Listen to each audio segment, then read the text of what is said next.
We are starting the next 5 minutes. Very well.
Hey, Nana, do it. Don't.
Okay, right. I think we can start. Then as time goes on, the organizer will be adding on more and more participants because we have to do this in the interest of time. So, Fuller.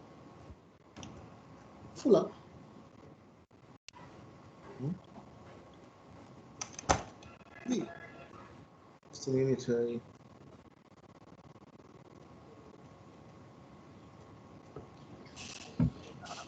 Okay, I think we are ready to start now in the interest of time. Then the organizer will be adding more people as well. Yeah.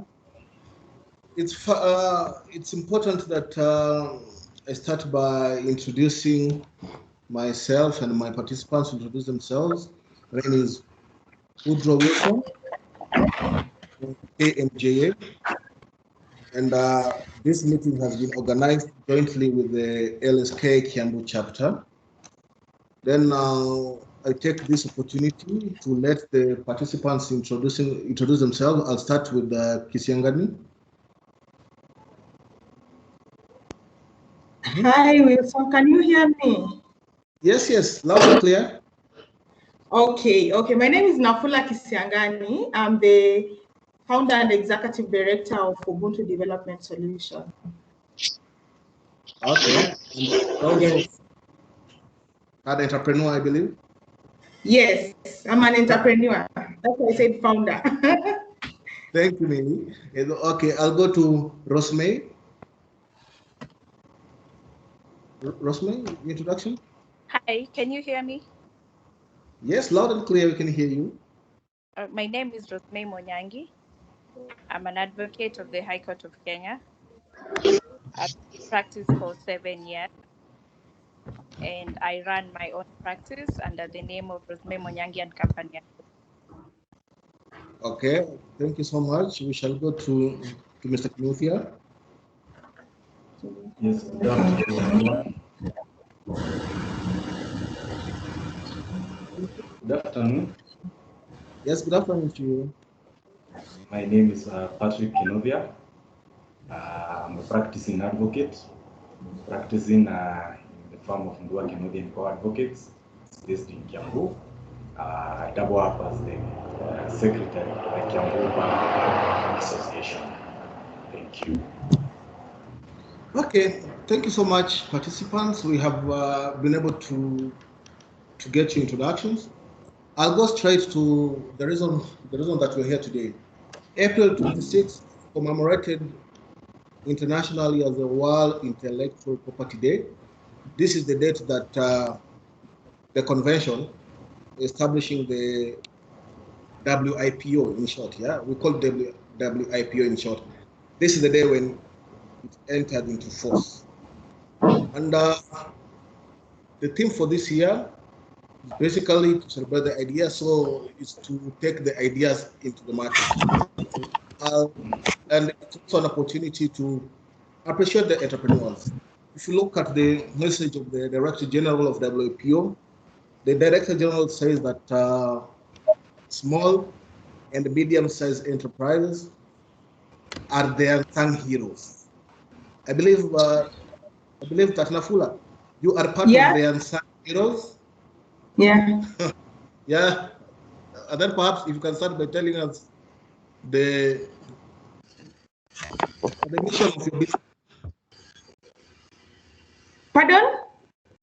I'm saying you as part of the heroes described by the Director General of WIPO, the unsung heroes, because you're basically in business. You can start by telling us the idea or the concept behind your business.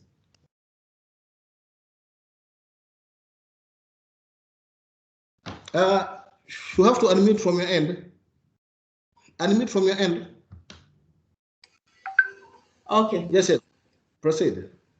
So actually my business was inspired by my passion and experience. I've been an activist for quite a long time, ever since I cleared Form 4, and for like 10 years. And so I realized there was a gap in the market whereby I saw people are so passionate about their causes, like in Kenya, but they don't have skills to establish sustainable social enterprises.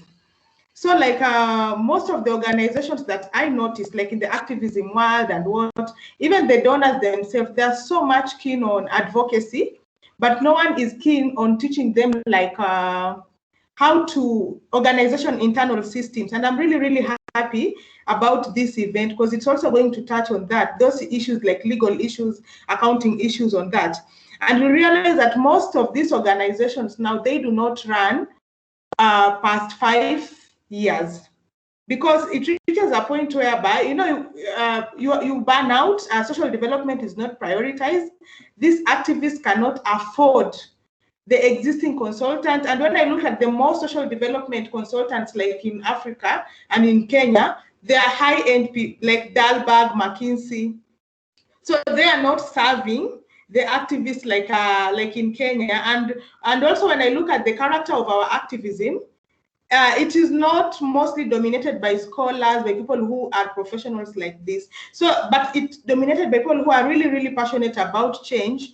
And we have to support them so that they can establish sustainable organization.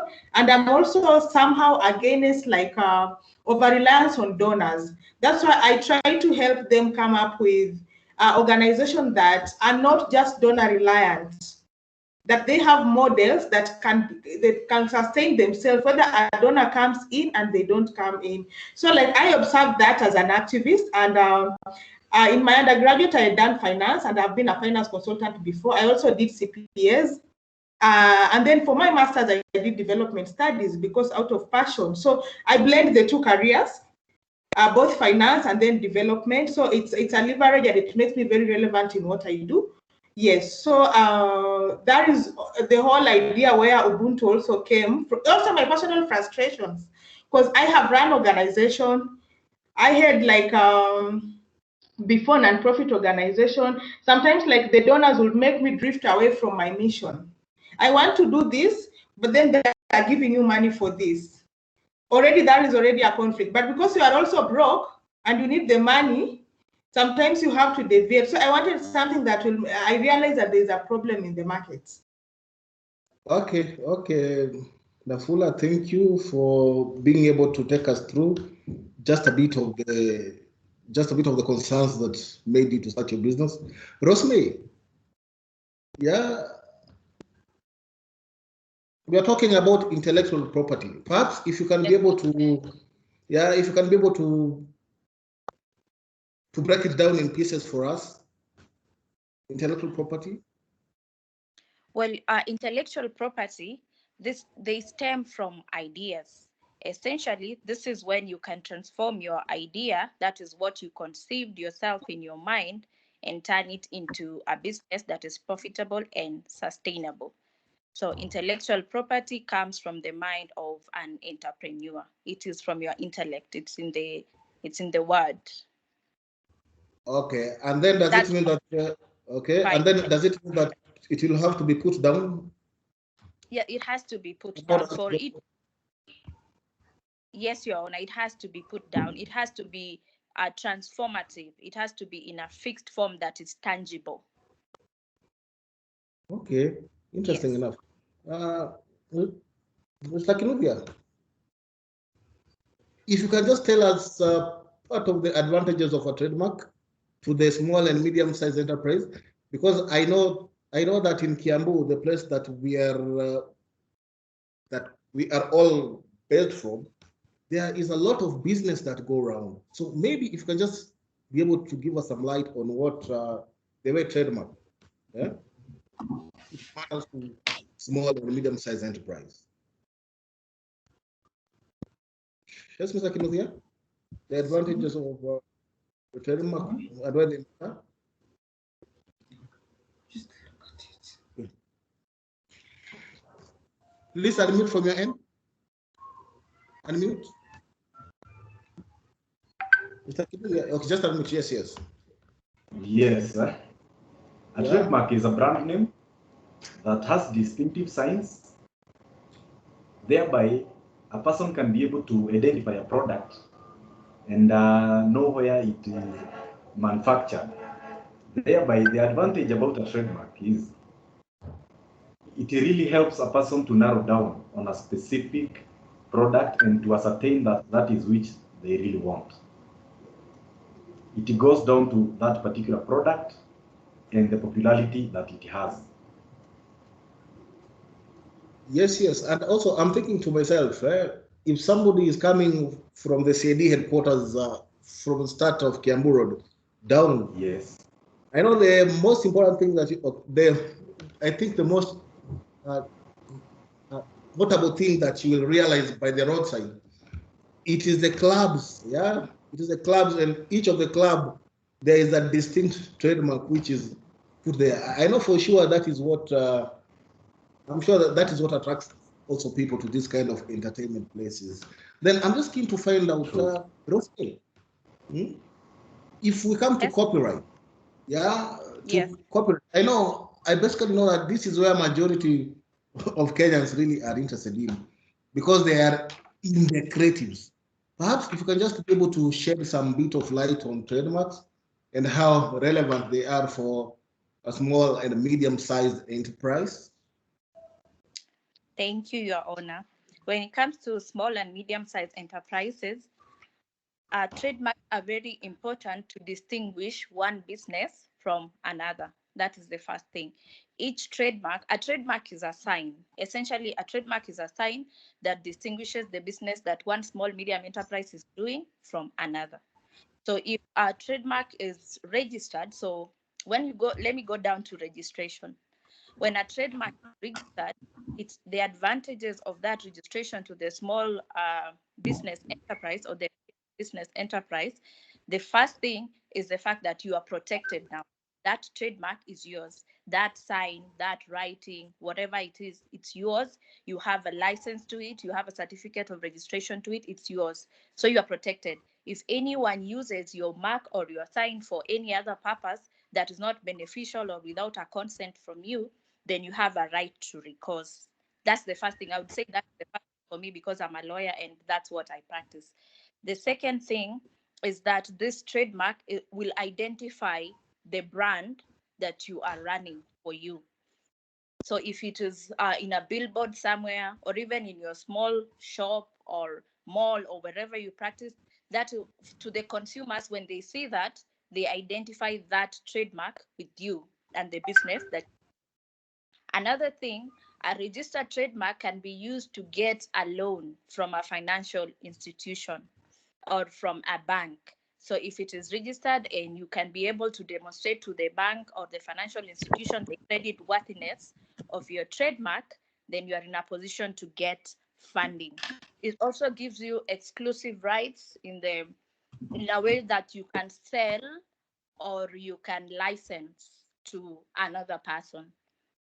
And even you can franchise to, if when it comes now to like the grand scheme of businesses, you can be able to franchise your trademark to another country, another region. So it's good to have a trademark. It is also good to have that trademark registered, because if it's not registered, then your rights to recourse, your rights to selling or licensing are not as what is the correct word to use? Your right to sell or license an unregistered trademark. It's very hard to do that because it cannot, in law, you cannot deal with anything that is not registered. Okay, fair enough. We have got for listening. Nafula, from what we have heard from our councils here, which of the examples which they have given do you think is most relevant to your business? They have largely spoken about trademark. If you can start by telling us if you have trademarked your business or how you operate. How do you operate?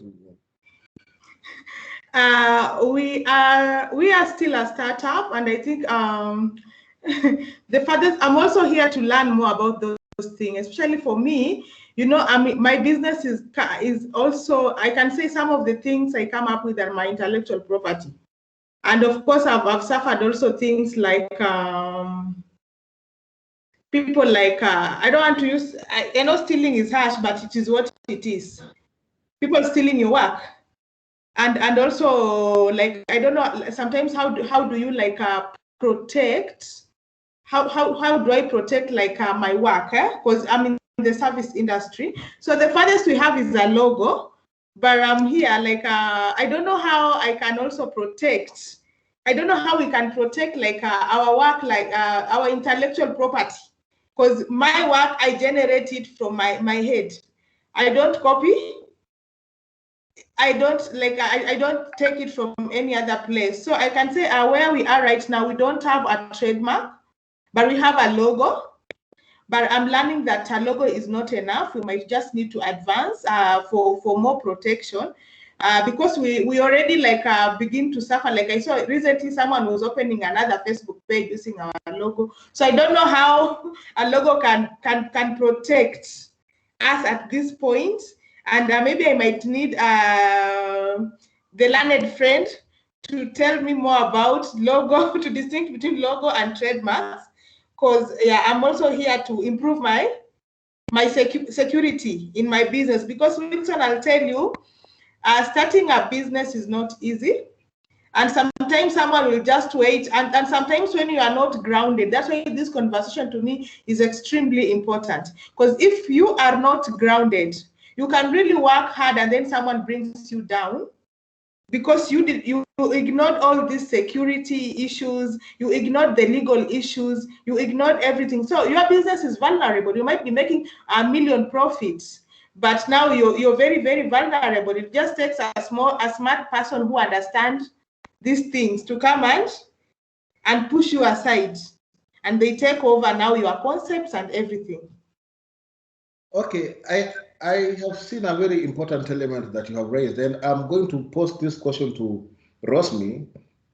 Ms. Nafula has brought out a very important concept, I believe.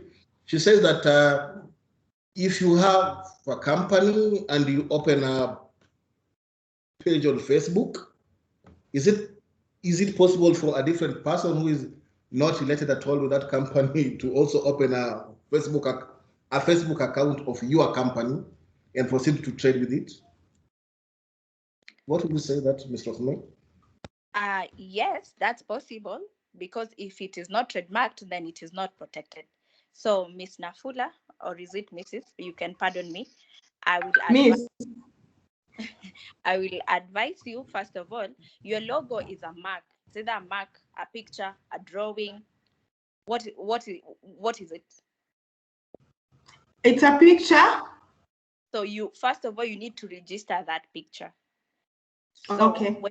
when you register it with the Kenya Copyright Board, and that is governed under Cap 130, Chapter 130 Laws of Kenya. That is the Copyright Act. And the process of registration is there it's in Section 3 of that act. I will not teach you. It's in Section 3 of that act. But basically, there are forms that you fill. Right now, they are online. And then you give the original copies of that mark. And then you will pay the requisite fees. They will search to see if there's other. You see the danger of also of you having been in business and you have not registered it. Maybe there's someone else who has registered it, so you don't know. So they will do a search to know if someone else is using that same mark and if that person's logo has been registered. So to protect yourself, I'll advise you to kindly register that logo with the Copyright Board of Kenya, and it's under Chapter 130 of the Laws of Kenya, and that procedure is in Section 3. I don't want to give so much because maybe you will get one of these councils here. You can pay them to give you that legal advice. But to the question that your Honorable Rading asked, yes, it is possible for an unscrupulous business person to use, because your business is already thriving, it's possible for that person to use your logo as their own and even proceed to make profits. But also you can sue them, but you are not protected from infringement if you have not registered. So you can register. Yeah, but also it's a civil case. So if you get a good lawyer to argue for you, even if it's unregistered, you can prove on a balance of probabilities that you have used that logo longer than this unscrupulous person. I hope I'm not sounding too preachy. I think I think because I cannot. Yes, yes, Before you go on, yeah. before you go on, I wanted to Proceed. confirm something that was very, very helpful. You know, better safe than sorry, yeah? And sometimes it's just good that you go through these procedures to avoid the legal fees in future. Even when you are suing someone, you know, the legal process is always emotional and also costly, yeah? So also another thing now, since I'm here on behalf of SMEs, there is also one challenge with startups and SMEs, eh? Because when you're starting, you know, the whole process of branding takes time. And maybe that's why maybe we are not rushing to trademark our logos. Because you realize that our branding, when you're starting, like each year, I think this is the time I've had like a consistent logo for like 3 years, for 2 years, eh?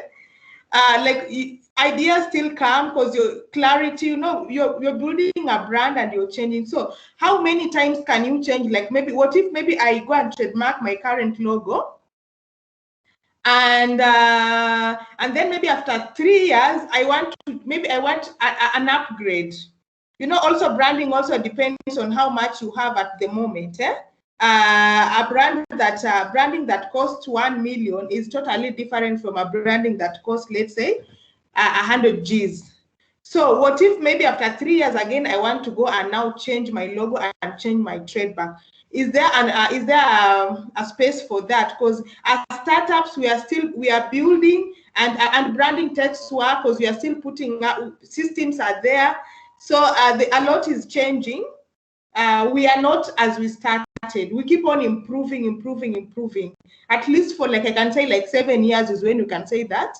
Now you have stability on your brand and on the systems and everything.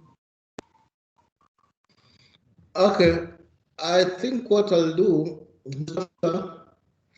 we shall hear from Mr. Kinuthia if there's any input he will have on that, and then we come to Rosemary. Mr. Kinuthia, any input on how the small businesses can be assisted?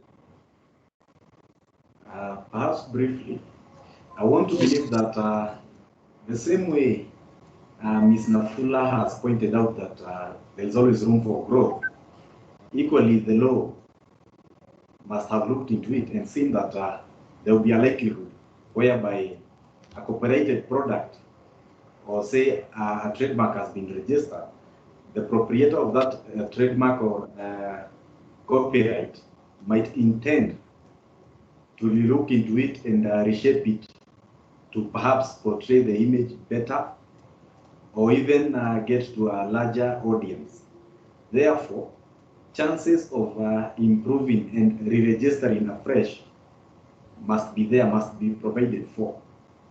We have seen companies rebranding, and when it comes to rebranding, again, you go back to the process of, again, doing the reservations and the searches to see whether whatever you intend to use has been used by another person altogether. So yes, it's possible. Okay. Thank you. Rosemary, any input on that? What I will say is there is an international system. It's called the Madrid system that enables registration of trademarks across the board, across the countries that are within the convention of our World Intellectual, property organizations. So in that system is capable of expansion. It is also capable of being used in the future. The way life is changing, and right now most of the businesses are going online. So it recognizes, it's cognizant of those changes, and it's capable of changing, it's capable of expansion. It is also capable of giving you a portfolio that you can centralize. You can put all your trademarks there. So yeah, it's capable. And that's international. I'm not very sure how it works here in Kenya, but yeah, it's capable. Like my colleague said, Mr. Ndua. Okay, interesting times we're living, because I'm keen to find out if you have a trademark in Kenya. Okay, assuming that you have a trademark and the trademark has been registered in Kenya. Okay, in short, I'll take the example of Microsoft. We all know the trademark of Microsoft, yeah. Then is it possible to go to a different country and we start operating with that trademark of SME? Your Honor. Yes, I'm saying, I'll take the Yeah. example of, okay, no, because I'll take an example of East African breweries, yeah? They have a logo that is here in Kenya, okay, at a trademark. Then is it possible for me to take the same trademark? I go to a different country like in Comoros where I lived many years back, and then I start operating with that trademark of East African breweries. But basically, the drinks which I sell are not even related to EABL in any way. So you'll be passing off. It's illegal. It's possible for you to do that. We'll sue you. It's illegal to do that. But which country are they going to sue me if I am in Comoros? And in Comoros, maybe that trademark is not even registered in. Mm-hmm. I have to research on that, Your Honor, but you cannot do that. Yeah, then I bet that theft is theft everywhere. You see, theft, theft is theft everywhere. Yes, yes. Okay. Because we are based in Kiambu here, I know that to start a business in Kiambu County is not easy. The first thing is you need the trading license from the county government. Then after that, they come to inspect your premise. You need the fire certificate. Then it depends on the business you're having. Then you need the one for Kenya Bureau of Standards. If you look at the procedures for the licenses that you have, is there any recommendation that you might advise?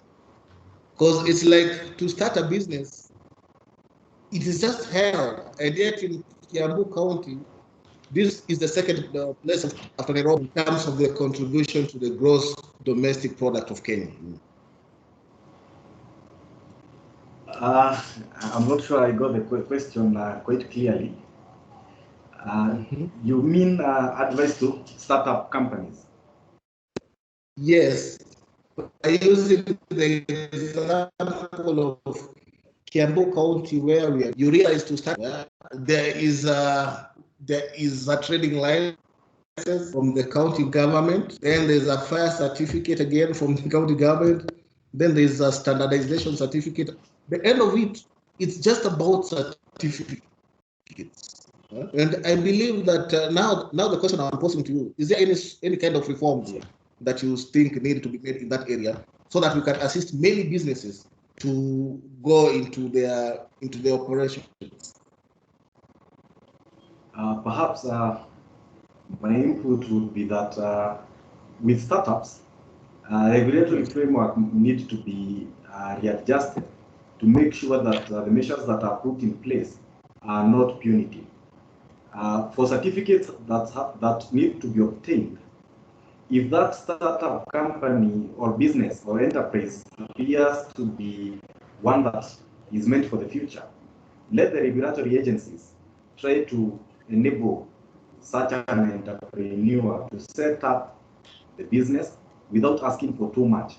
And once the business starts breaking even, they can be now mandated to undertake the regulatory licensing without them being mandatory at the point of inception. Say, as we say, the trade license, say particularly for me as a young advocate, the practicing certificate fees, which you require to pay at the start of the year, seems to be so punitive because you have not really even tackled a client and build such a client, but you have to pay so much. You find that though it appears like you are being punished, thereby most people tend not to persist, and we have like practicing advocates who are not active for that particular period. So I think that goes again to most other businesses. You find that they will offer counterfeited goods because they cannot be able to pay for the licenses or the business premises, or where they set up such business premises, they are places where what we can call the black markets. Therefore, I think it's more regulatory, county assemblies, national assemblies to come up with laws and regulations that are not punitive towards startup businesses. Yes, Mr. Kiambu, and also I'll be able to add that if you look at the report that is by the World Bank each year, the ease of doing business report, I believe that our country is ranking at least, is it from number 120, is it number 124? So I'll take it that even our business competitiveness, because of this issue of license, might be affordable. Yes. If you can just give us Pardon, yes. pardon your breaking. Pardon. I'm saying if you can just give us any of your experience. I'm saying if you can just give us in another experience that you underwent when you're looking for licenses to start your business. Do you have me, I think licenses, like the trading license and everything? For me, I didn't have a very nasty experience while starting. I think maybe it's because I'm in the service industry, and the service industry things are not very, very complicated. All I knew is just like first of all, it was registration.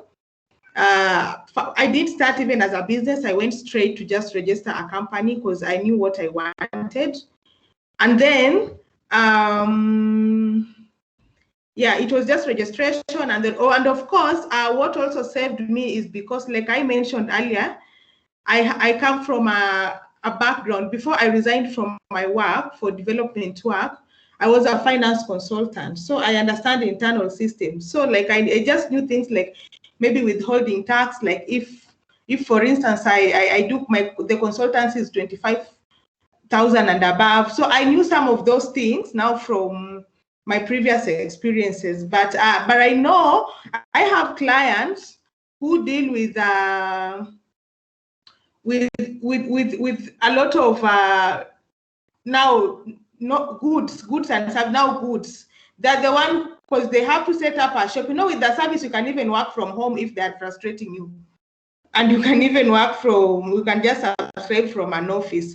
But I know maybe someone who they really get frustrated even taking their goods to the market, even positioning. There are just so many issues around them that frustrate many SMEs from just thriving. But from service, also what I've experienced in service, also from a client, since I'm here, I'm speaking about entrepreneurship.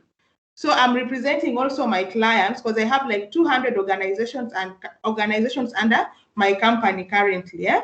And I want to share some of their experiences. Like one is even in agency business.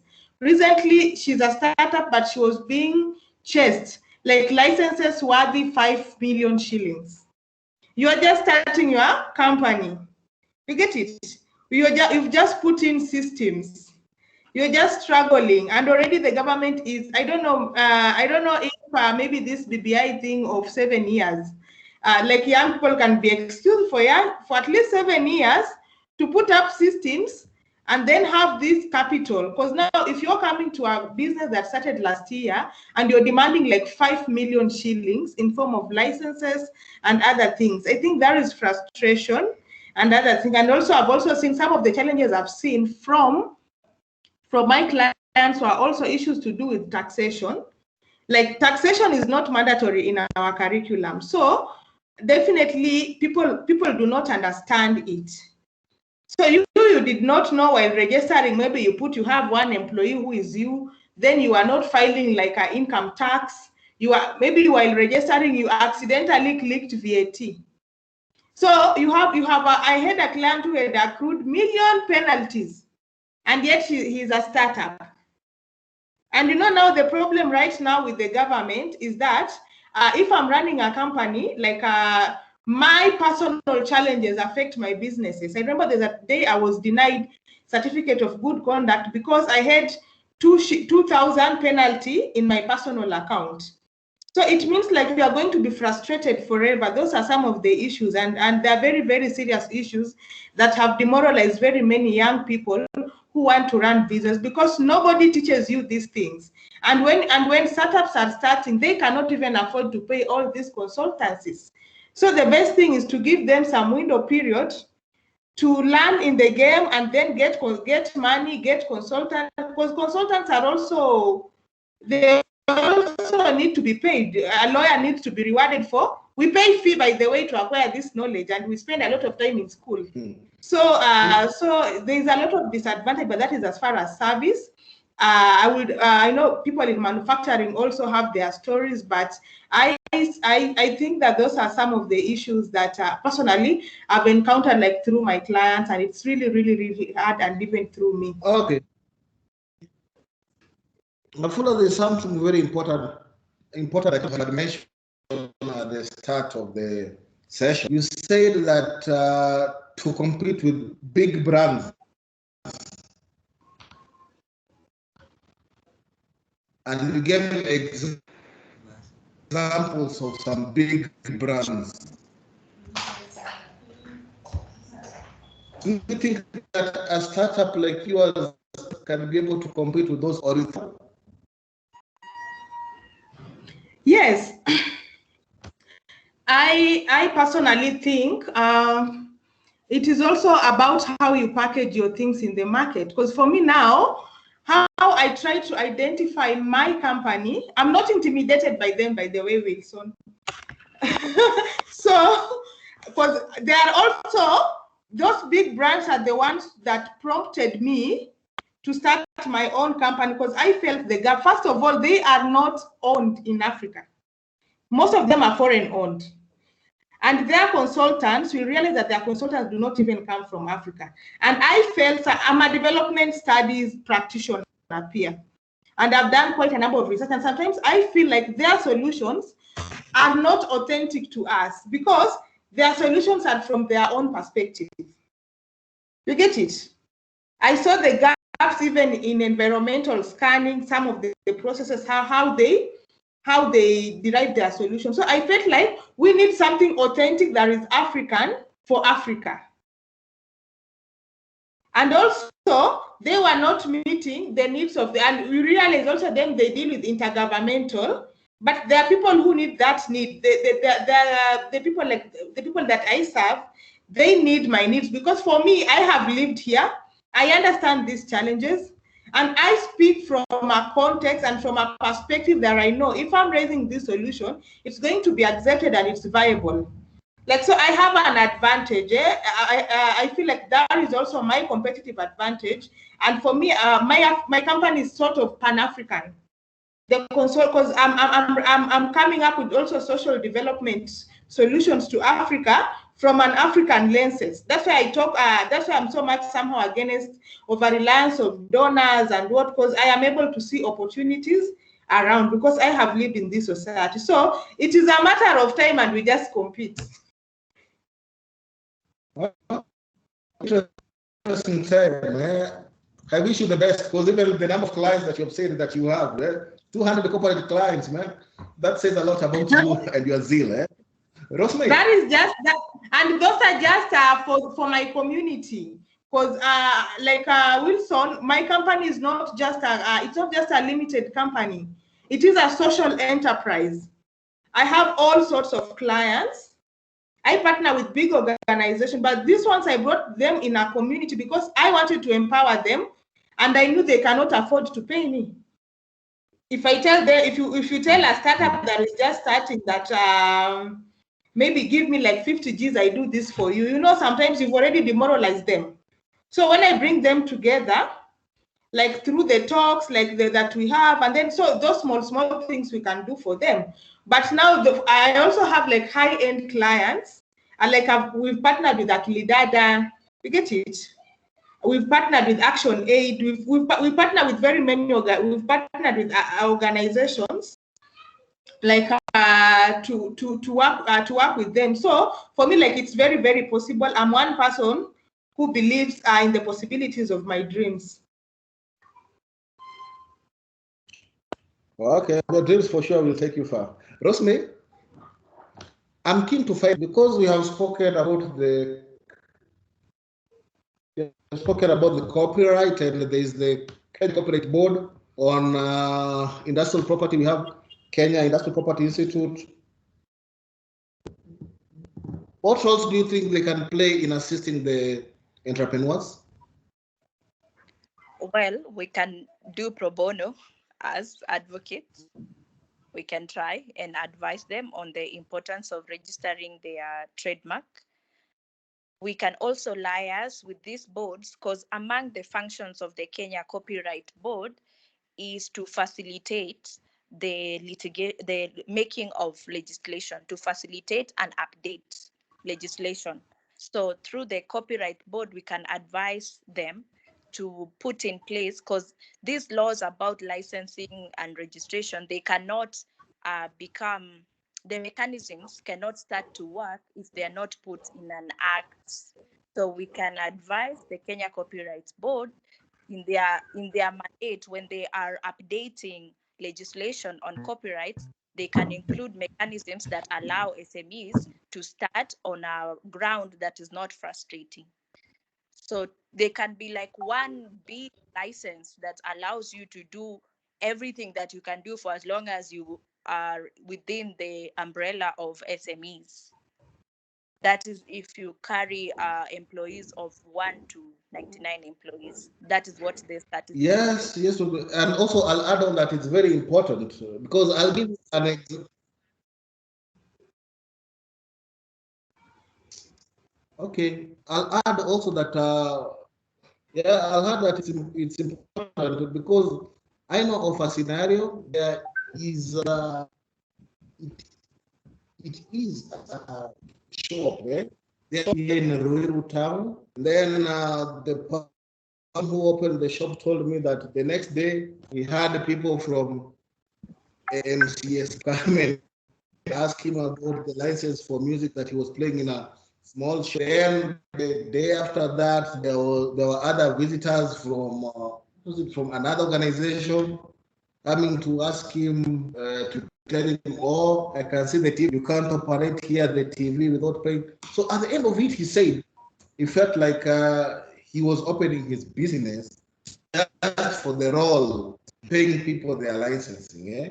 Then the point you have brought across, it's very important. Mr. Kiluvia. Mr. Kiluvia? Yes, Your Honor. Yes. Yeah, I'm keen to find out.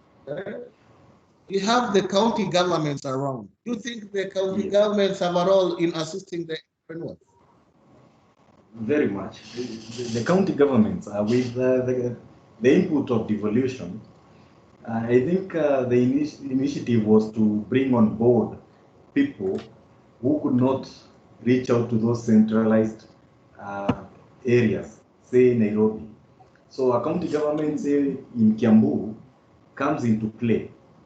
And from those offices, they offer particular services that you might want and which are readily available. However, I feel that most of these other services should be decentralized equally.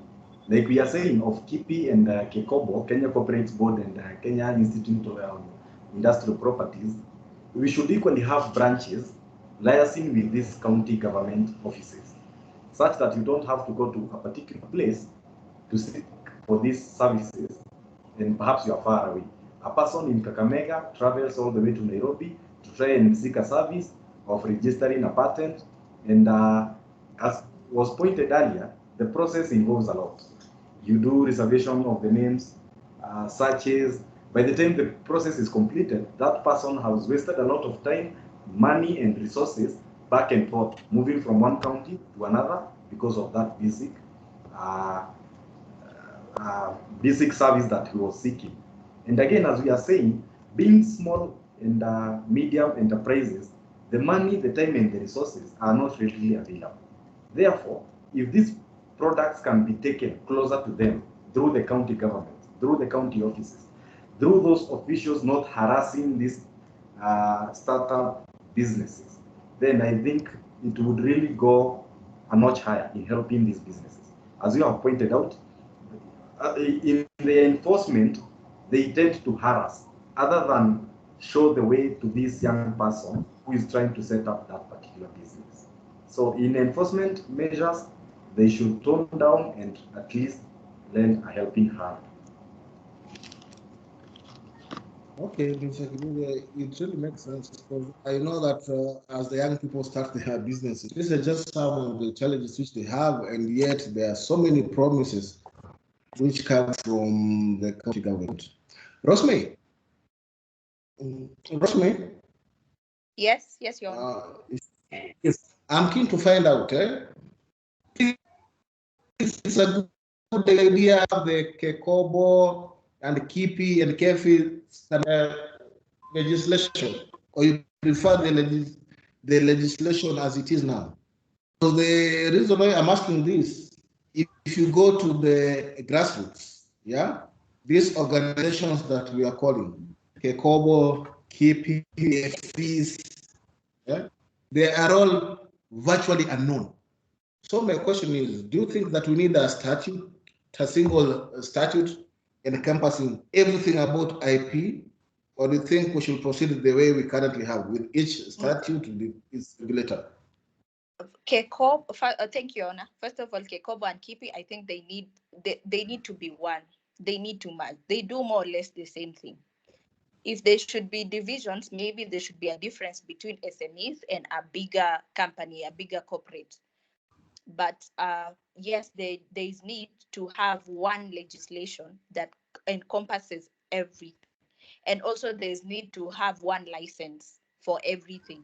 It should just be in the license, you should be able to say you've paid for all this, and you've paid for them at once, and it should be subsidized as for the small SMEs and the medium size, so that there's no need to be paying for fire here, you're paying county government here, you're paying for music here. You see, it's all, and then you're also paying differently for your trademark, for the trademark of your logo or whatever mark you're using for your business. It all needs to be one. The essence is that you are licensed. So you should be licensed to one. There should be one legislation. Okay, I take that. Ms. Nafula? Yes. I'm keen to find out from the many things you have told us. Yeah. What are your responsibilities as an owner of a business? I think as an owner of a pardon, sorry.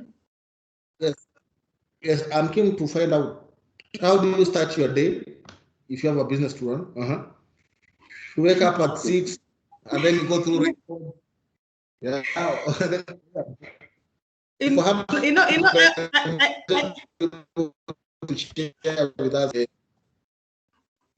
I always see many people romanticizing entrepreneurship.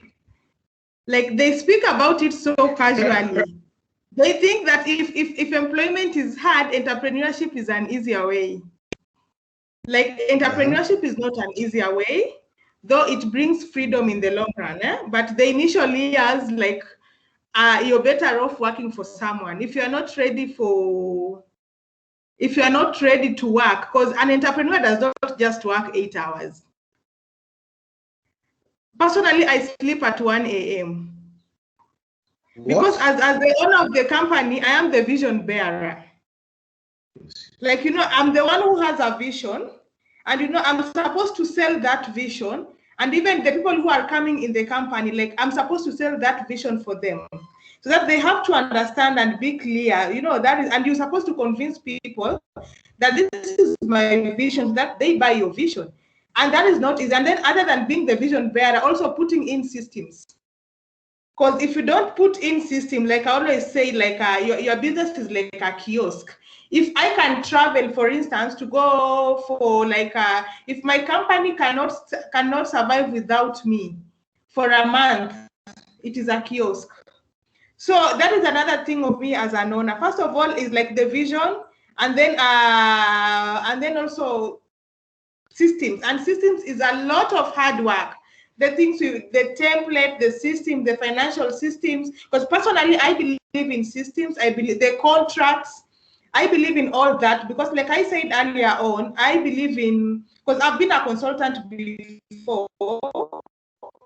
I have worked with startup before. Before I resigned from my work, I was overseeing the finance department for like 12 SMEs that were performing very well. So I know that if you don't put all these things in place, somehow the law will catch up with them. And like and something funny about Kenya, everything is a setup. It's like they're always waiting for you to succeed and then come and strangle you.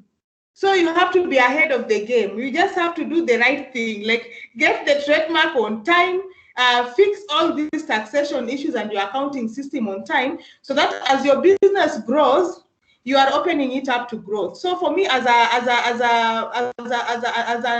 entrepreneur, as a leader in my company, like those are the things I'm very, very, very keen on, and also to set the organization culture. Another reason why I ran from the corporate world was I felt like it was the way the cultures in our organizations, in most organizations, were very toxic. There's a lot of mental health issues. You get it? Personally, I felt like I was always being micromanaged. The HR will want to know what I've posted in Facebook, even in my personal time. You get it? And me, I love politics. So I felt like I was not breathing. So those are some of the cultures in my company. Like I try to humanize. I try to humanize like my employee, not to micromanage them, but just inspire a sense of responsibility and accountability. You don't even need to go to office to work.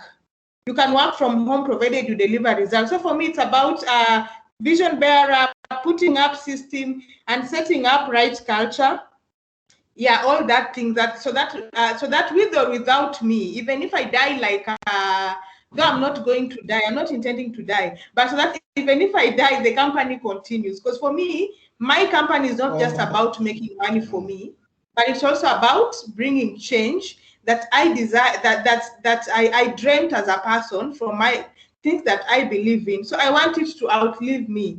I want something that I can pass to the next generation. And I would wish I'm doing all this so that maybe in 5 years time, or even in 10 years, once I feel like everything, I can fire myself. I don't have to be there in my company for it to run like forever.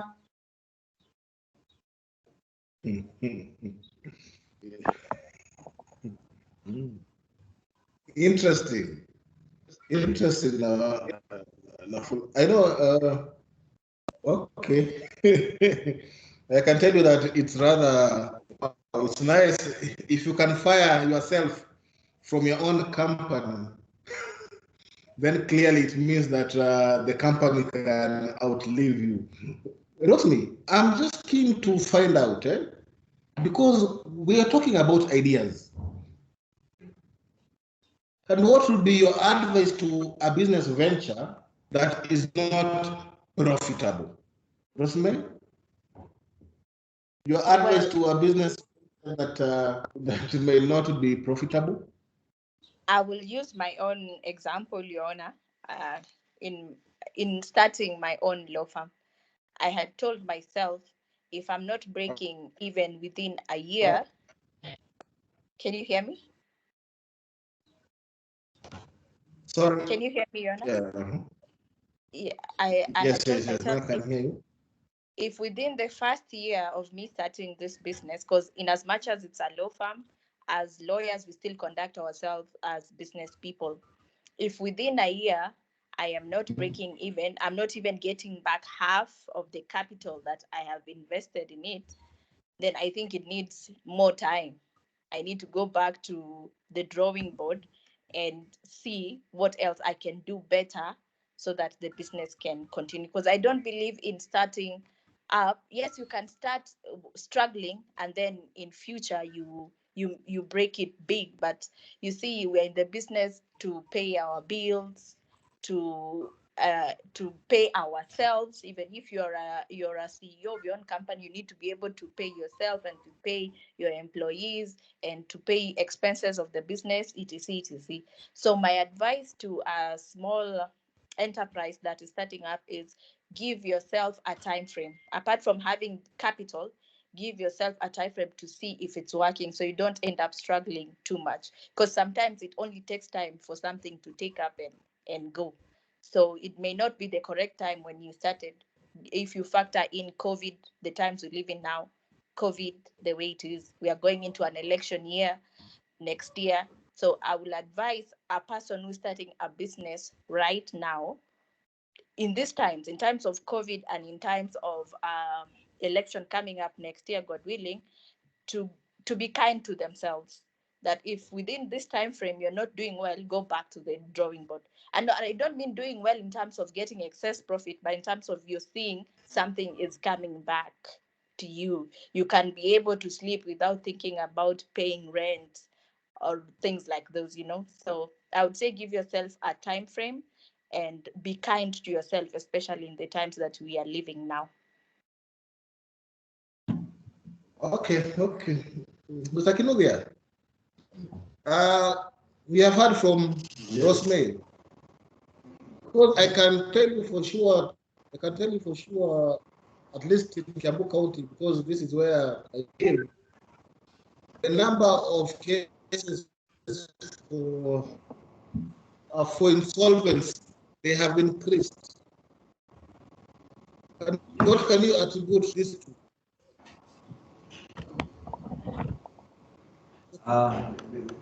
The insolvency issues, perhaps the prevailing economic situation in the country right now, which has been damaged further by the COVID-19 pandemic that came in late 2019 and in our country early last year.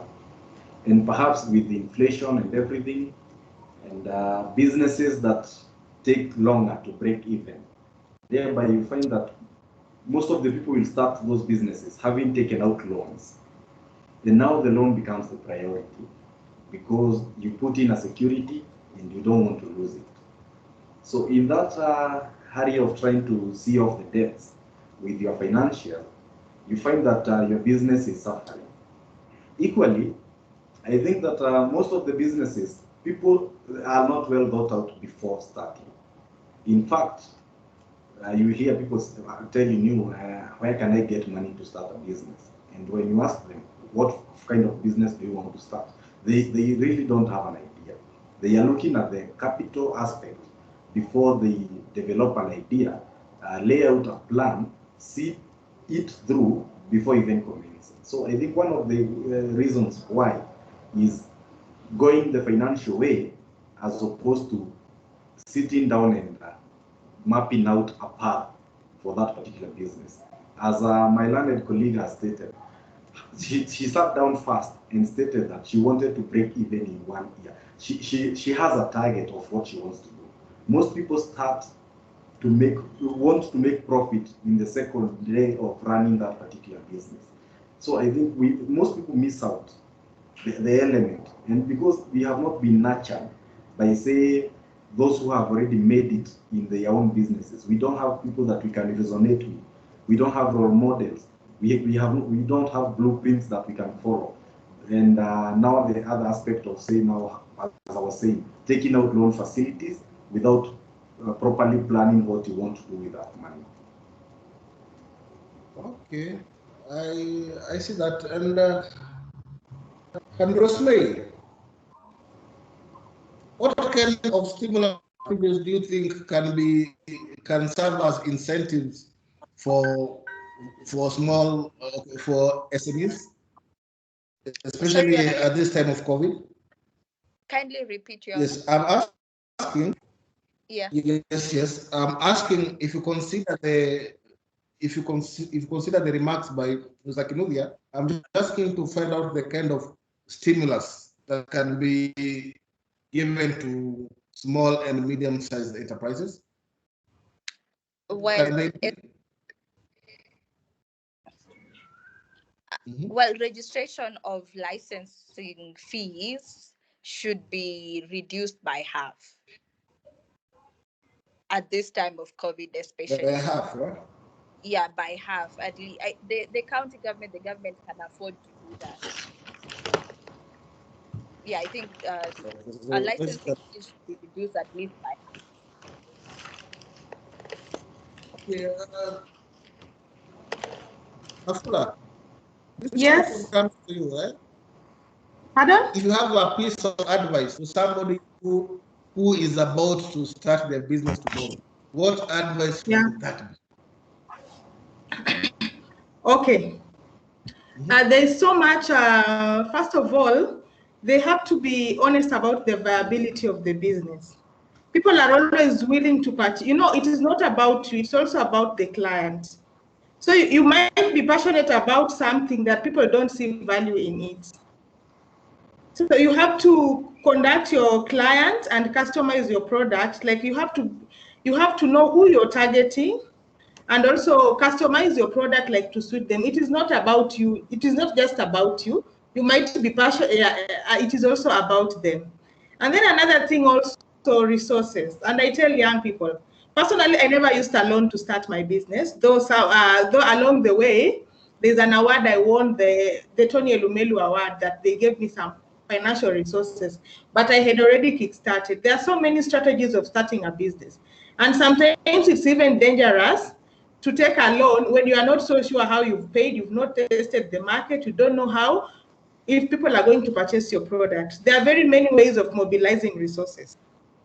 Like for me, what worked for me, for the 10 years in activism, you know, I had also been a volunteer with very many organizations, and I had vast networks, my networks in politics, my networks in activism.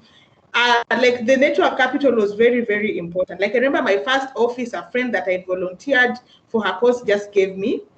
And then I had known so many people. It was like I was in this network of people. You are good in this. For instance, I get a lawyer. Me, I know what I'm good in. Like I do for you something, you do something for me. Like we exchange skills. That is, or I get an IT person. I do the profile for them, and then they do the website for me. So that is also some sort of capital. Like you do not need, like it doesn't have to be financial. And then another thing also, I think there is always an advantage of starting small. When you start small, it gives you an opportunity to learn from your mistakes before your business becomes big and you are able to make big losses. Because you realize that business like you learn, like every time is a learning opportunity. Every year is a learning opportunity. You get it, like, and every challenge you face, when you fix it, that is how your business grows, and you fix it through putting in right system. So sometimes you don't. I also discourage people from taking huge loans to start businesses that they have not tried. You get it? Because at the end of the day, you will fail to pay this loan, you'll be frustrated and everything. Just start small. Like a lot of young people are not patient. You are starting today and you want to compete with Chris Kirubi, who has been in the game for like 50 years. You get it? So you have to start small. You have to be very, very honest. And another thing also, when you are starting a business, also one thing I encourage people, have savings, even for a year. You can go a year without even realizing like profit, because you realize, like I remember for my company, the first year, I was not even taking revenues. Like everything I was pumping back to the business, because our business is like a child. The more you feed it, the more you grow. So or even if you don't have savings, please reduce your expenses. Like, you know, most of the entrepreneurs, when the revenues go up, you also want to improve to enhance your lifestyle. Well, it is very important. I also believe in living. I believe in abundance. I love good life. One thing I'm in business is also for my financial freedom. But you have to be patient. Like at least for the first years, you have to pump a lot of resources like in the business, so that now it can be able like to give you enough. Because putting in systems, doing a lot of marketing, putting your business outside there, all those are resources. So you have to be very, very patient. For me, I tell young people, but you have to make sure your business is viable. And also as an entrepreneur, it is not easy. You need to enhance your capacity, your personal development. You need to be like, you have to really constantly work on self-improvement. You need to enhance your capacity all round, because an entrepreneur, I am not like, I remember one day I was called even by an IT person over something. I was very, very ignorant. I did not even know what a domain is, these terms, I was called a little bit. So because of my ignorance, there is no room to be ignorant as an entrepreneur. You have to know a little bit of legal stuff so that you are also not manipulated, a little bit of IT, like you have to know everything. Somehow you have to invest in understanding everything about the business. And so that's a little bit in accounting, like there are places where they teach people about financial in the organization. You have to enhance your capacity on that, so that an accountant does not come to your company, you are so clueless, the money is disappearing and you cannot even account for that. So you cannot just say that, me, I'm passionate about this and I'm doing this. As an entrepreneur, you have to be willing to learn and you have to be very all round. Yes. Yes. I've seen from your end, you have said you have to start small. A business is like a child. The patience that is required, no room for ignorance. Rosme, your advice to those people who are just about to start their businesses. My advice to someone who's starting their business. Yes, Your Honor. My advice to someone who's about to start their business is, first of all, to have capital. Don't start thinking that you will use the money you will get from whatever business you're doing to run it. Because like Ms. Nafula has said, a business is like a baby. It needs to be taken care of in every aspect. For your business to run, you need money. So you should have capital. That is my first thing.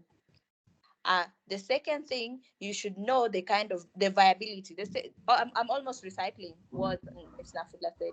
The viability of your business, because consider first the times that you are living in. So if your business can be transformed into an online platform, a digital platform, that is the correct thing to do at this time of COVID, because physical contact is being discouraged. So if you're planning to start like a hotel restaurant business, you can consider doing it online. It's possible for people to order your meals from wherever you're working from. There's no physical contact. You might want to invest in social media, branding there, and reaching to your customers through the online platforms. And another thing, you need to be very strong-willed. You need to have very thick skin, because starting a business, there's so many unforeseen things that you will only encounter once you have started. So you should put your mind in a way that when you encounter a problem, it doesn't take you down, or it doesn't discourage you or make you want not to start the business again. So you should put your mind in a manner that there will be challenges, and some challenges you encounter on the job. Like us as advocates, when you appear before a judge or a tribunal, some questions you'll be asked when you are on your feet. So you should be able to think fast, what area of law this applies, how does it apply to my case? So apply the same to whatever business that you are starting. So I would say you should have capital, and you should invest on online platforms if your business can go that way. And also you should have a mind that foresees challenges that will come in future, especially the challenges that you are not prepared for once you are starting. Yeah. Oh, okay, right. I've taken from that, there's capital, resources. You have to grow thick skin, and this growing of thick skin, I can assure you, it is everywhere, everywhere. And in what we do, we have to develop thick skin. Here, your advice to someone who is just about to start business? My advice to a prospective business startup is that, first of all, they should have a business plan. They map it very well, and they should hand it over to people in the know, so that they can get more input and criticism before they even commence.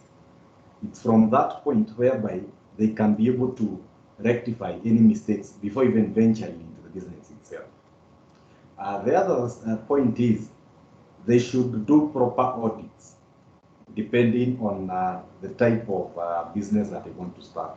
They do legal audits, financial audits, demographical audits, so that they know before they start that particular kind of business, they know what legislation requires them to do. They know the employment law, what it requires them to do. Medical procedures that need to be in place. Firefighting procedures that need to be in place. Financially, what is required. Demographically, the people they will be interacting with. And the other step is to research widely, as more so in this current world that we are living in, the 21st century. You need not to come back with a business idea that its time has lapsed. You need to keep up with things that are current and modern. So let them research and know what is required for that particular business and for that particular idea. The other thing is to seek for mentorship. Go out and get those entrepreneurs who have already made it in that particular field. They give you the helping hand. They give you the insights. They let you know the mistakes they have made previously. So that at least by the time you are starting, you have somebody that you look up to. You have a goal that you can be able to, a realistic goal that you can be able to set, because somebody else has been there and you can use them as an example. Lastly is to embrace technology. As Council has stated clearly, we are living in the world of IT. We are saying about intellectual properties and reducing them into writing, literary works. After doing your song, technology has really helping people to market themselves. So you cannot start something and you ignore what technology can do. We are living in a global village. Your product, you can be able to produce your product here in Kenya, and with a click of a button, it's being received in Sydney, Australia. So technology, which again goes down to capital, the amount of capital that you have, try to fit in the technological bit so that at least you are up to speed with the world. That is my advice to somebody who wants to start up. Well, I can say from the end, business plan. I wanted to just raise something. Yes. That I felt is very, very important, and maybe we have not also mentioned. Yes.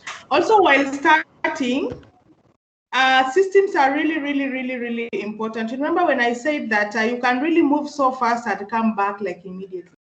Many people see like maybe engaging a lawyer, engaging an accountant while starting a bit. They see it as disruption. And also documentation. I try to convince young people like have all these things in place, and sometimes it's not even expensive. Like it's sometimes many lawyers are all, but they will be willing even to give you these things on pro bono services. So do not like you run so fast, and maybe you have not put on systems. Within a year, you have like your business Omokas in Omoka, you have like 1,000 clients. You cannot deliver the work because you don't have systems, and then they start your reputation get ruined in the market because you promise what you cannot do. You get it. These are PR issues. People start suing you, and that's why you see some businesses like they shoot so fast and then they come back also so fast. You get it. This person was a millionaire and today they have nothing. Yeah, so when you're doing business, like all the have the legal perspective, financial person, and there are people who are always willing to grow with you.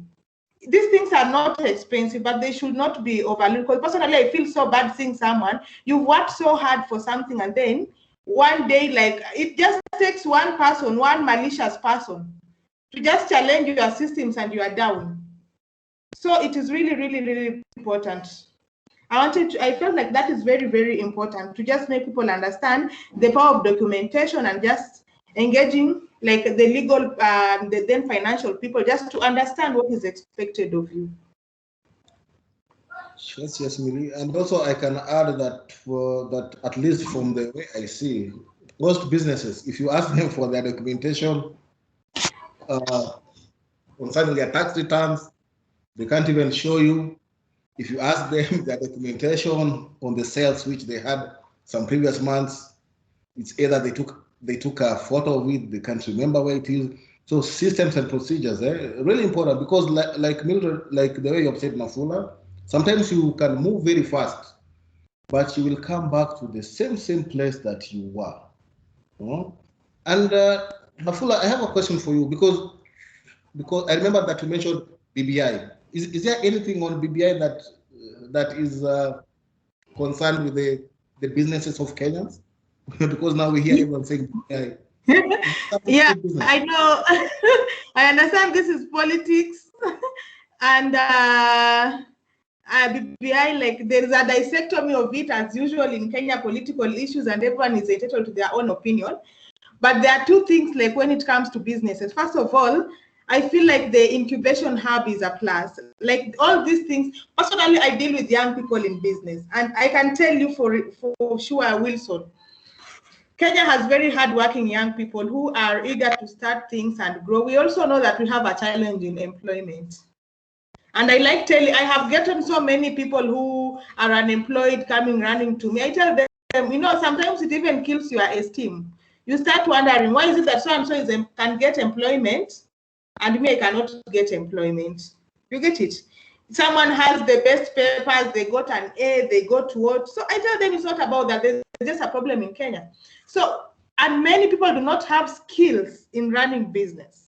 So I feel like these incubation centers are really if they are effectively run, they can be very helpful. Like, maybe if they can take young people through all these systems, because, you know, we are talking system also, and this, many young people do not know systems. People just know taking my business with the market and this, and then they have never understood why their businesses are not growing.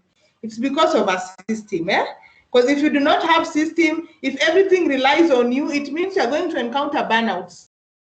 It means when you are sick, the business is shut down. It means you cannot even pass this business to the future generations.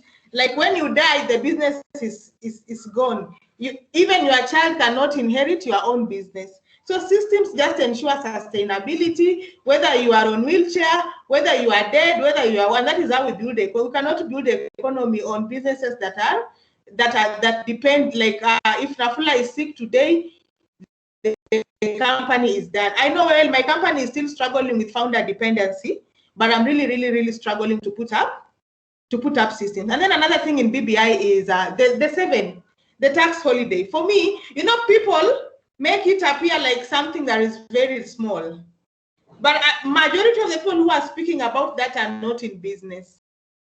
You get it? Many young people and Kenyans who are criticizing that, they are not in business, and they did not, and maybe they have prior knowledge in this thing. Because I work with, like I've told you, under my community, there are 200 organizations. And even the